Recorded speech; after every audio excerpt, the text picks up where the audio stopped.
Hey guys, welcome back to the channel. So today I'm diving into a brand new project, and to be honest with you, this was one I didn't know if I should record or just keep to myself. It's a personal project, but I figured as long as I'm doing it, I might as well bring you guys along for the ride. It's something I haven't done in many years, but I think the time is right for me to just jump back on the sawhorses and get into this and just get it done. So what am I talking about? Well, stick around and find out.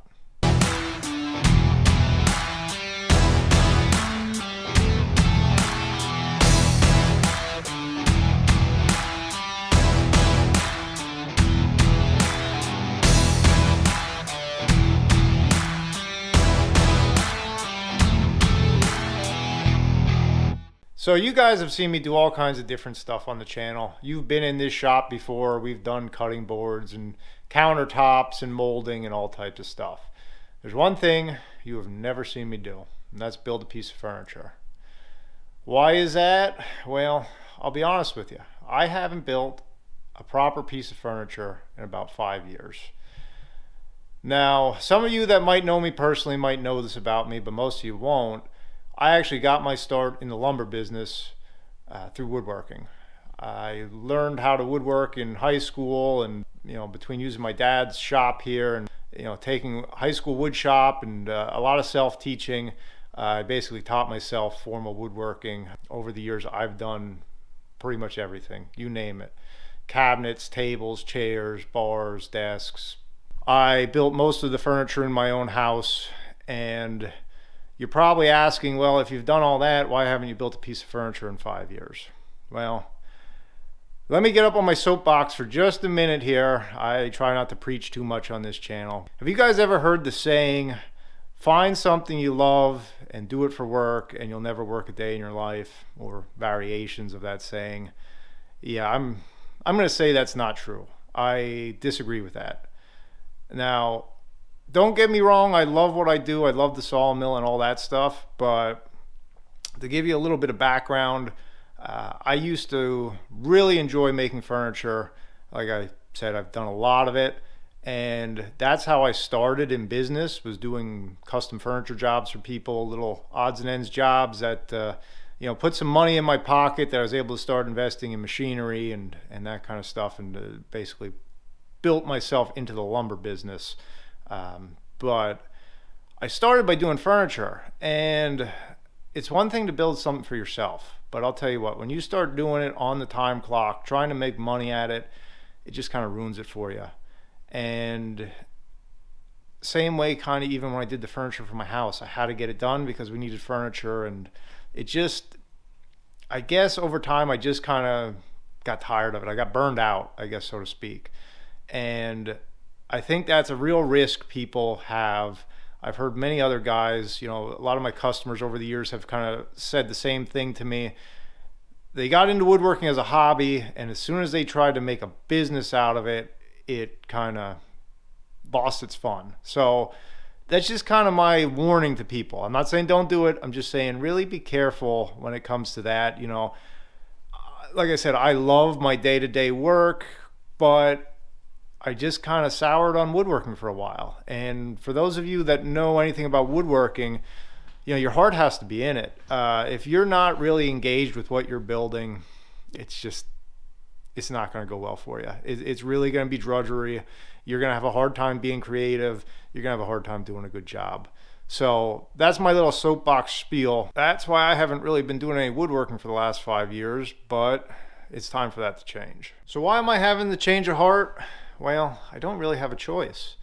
I ended up picking up a new computer on Cyber Monday, got a really good deal on a brand new desktop, and we need a family computer. I run my business on a laptop, which works fine for me, but my son's getting older. He's starting to learn how to use the computer in school, so we need a good family computer. Of course, we got to edit YouTube videos, so we need a good computer for that. And started looking for a desk, because now I got a computer with no desk, so it's still in the box. And, well, I'm sure you won't be surprised to hear that everything I found was either junk or just way too expensive for what it was. So I decided, well, I guess it's time. We got to get back into building something. And where we're putting the computer, I had originally built a really nice walnut bookshelf. And it's like a colonial style, I guess you'd say. Really, probably one of my nicer pieces. I was really proud of it when I built it. Still am. But I figured if I'm going to do this right, I'm going to try to match the bookshelf. So, well, I'll tell you guys what. Why don't we just use the magic of YouTube and let's just go look at the bookshelf right now. Here we are, so you guys can see what I'm shooting for.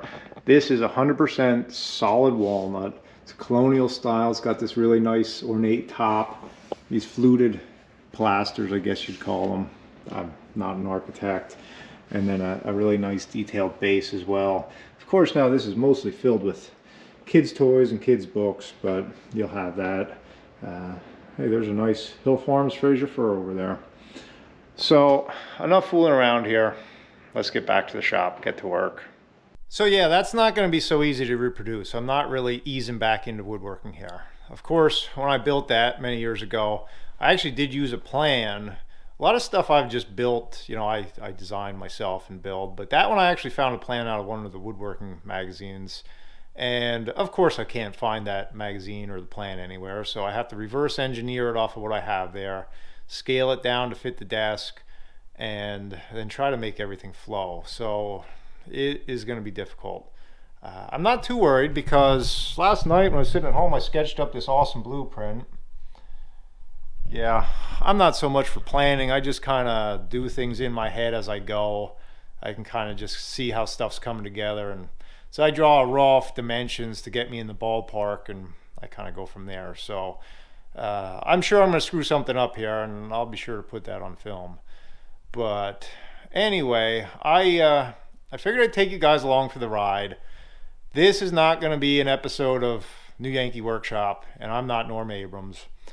For those of you that are familiar, it's another one of my role models that got me into woodworking when I was a kid. I used to watch New Yankee Workshop on the weekend instead of cartoons. I guess that was a sign of things to come.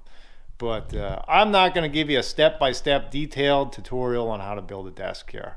I'm just going to kind of give you the highlights and show you what I'm up to. This is going to take me probably quite a while because I'm going to work on it on the side here in between other projects and actually take my time. I'm not in a huge rush for this, so I'm going to try to enjoy it and get back into it.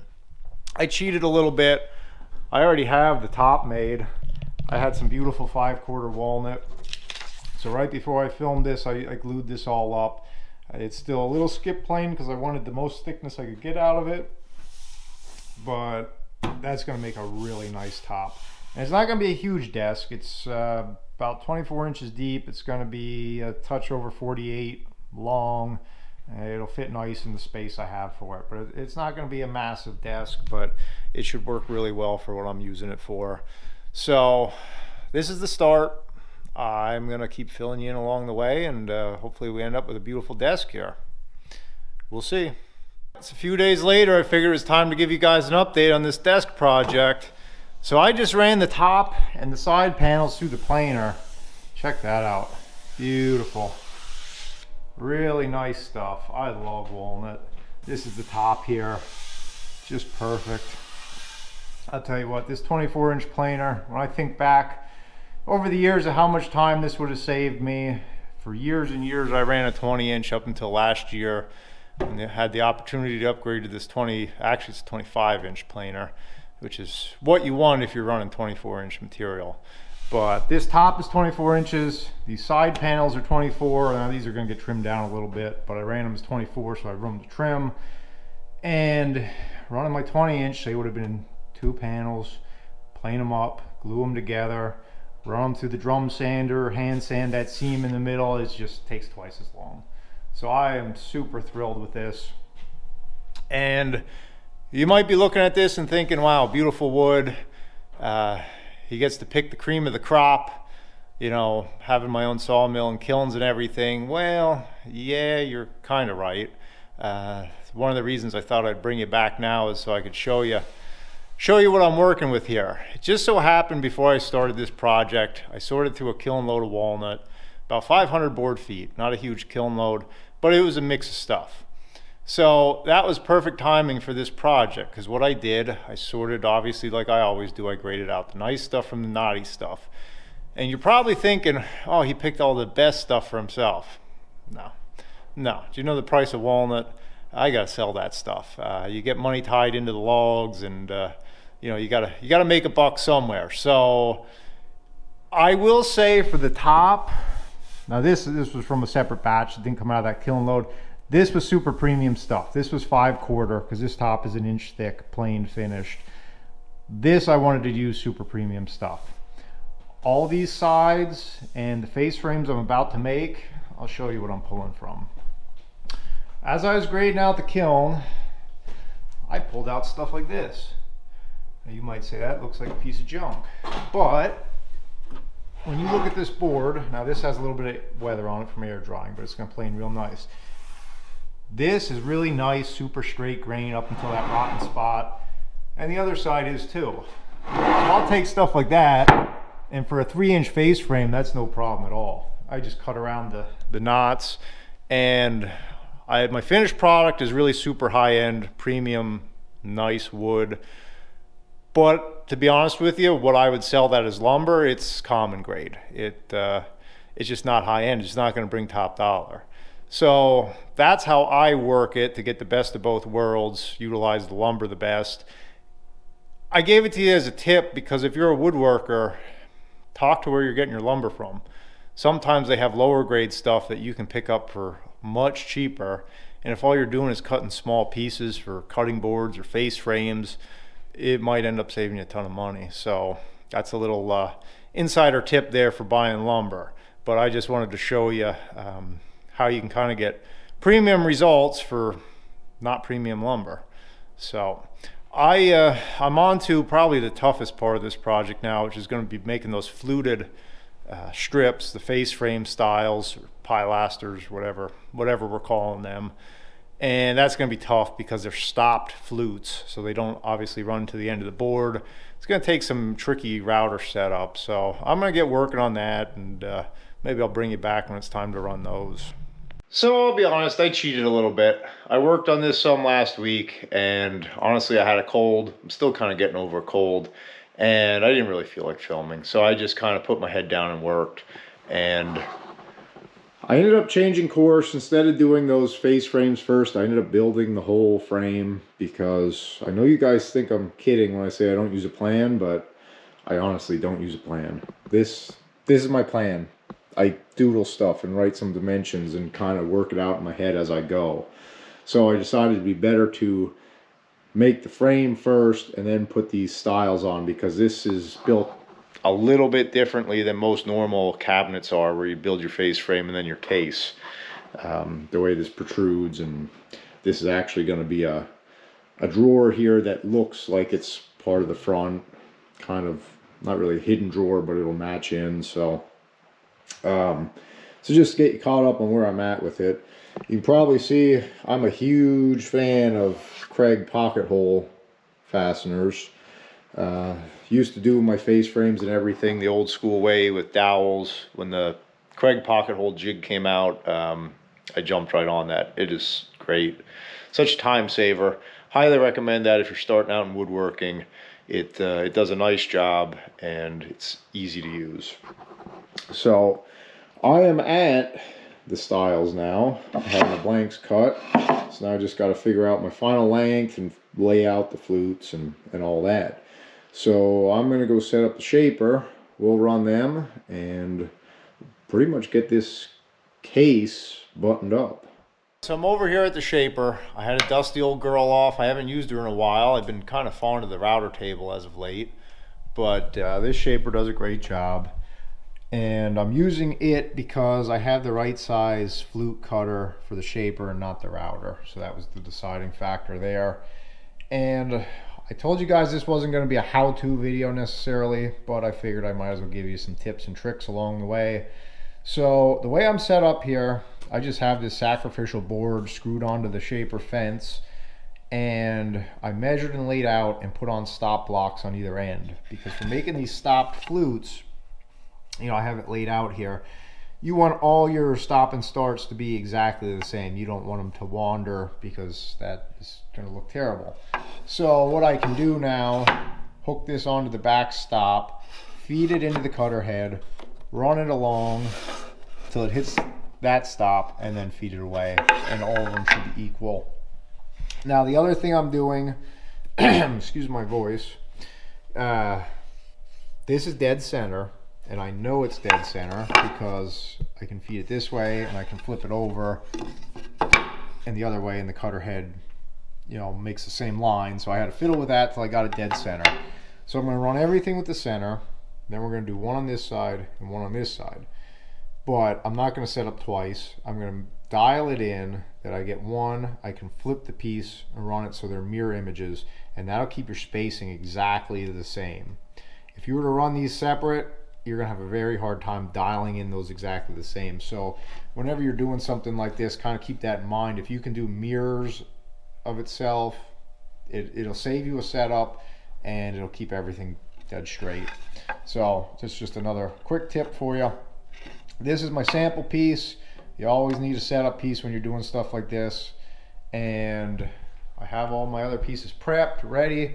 I have them set up that my good side is up, so I don't have to fiddle with that when I'm running the machine. They're just the way I want them, and I have an extra one.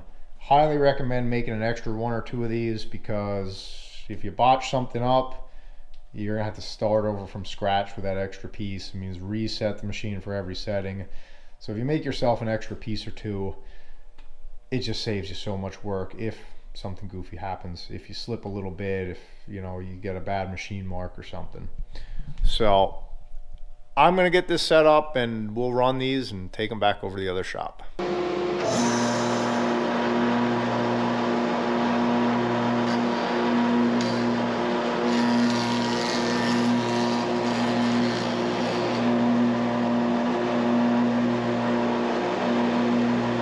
So I mocked these styles up so you guys can start to get a look at what this is shaping up to be, and I am super happy with it. That is a sharp look. I'm really happy with the way those came out, and that is really going to match that bookcase perfectly. So I just have these mocked in. Now I have to go and actually glue them, clamp them front and back. The back is a mirror image of the front. And I got to thinking here, I have to do the drawers, I have to finish the top, obviously assemble the whole thing. I have to make the little leg for the other side that supports the top on the other side. So there's a lot to do here. And obviously finishing and all that, I'm actually using a new product I've never used to finish before, so that's going to be exciting. I'm excited to check that out, see how it works. So there's too much to squeeze in one video. I don't like making you guys half-hour, 45-minute videos. That's kind of not the style of this channel. So I'm going to have to leave it as a little teaser. You're going to have to come back and see the conclusion in part 2. I'm going to try to have that done in probably about a week from the time you're seeing this video. So keep in mind, if you're watching on a phone or computer, you can click that little bell icon and set up an alert, so you won't miss anything I post. You'll get an alert that I posted new content, and you'll catch part 2 of this. And otherwise, thanks for watching. I'm having fun so far. Hopefully I can pull this all together and make a neat project, and hopefully you'll stick around and catch the conclusion. So I'll catch you on the next one, guys. Thanks for watching.